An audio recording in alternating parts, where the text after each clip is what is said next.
Unhook both stretching straps by pulling on the red tabs.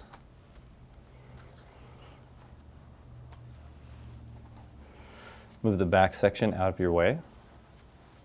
Open the instep strap and the forefoot strap. Remove the Softy liner. Place the patient's foot in the Softy liner. Secure the heel firmly. Seat the heel in the outer frame. Secure the instep strap and the forefoot strap. Replace the back section.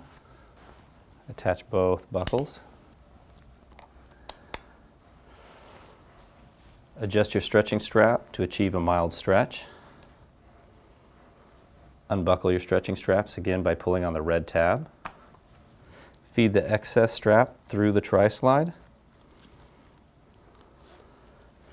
Reattach your buckle and match the tension on both sides. Once your desired position is achieved, mark your straps for future reference.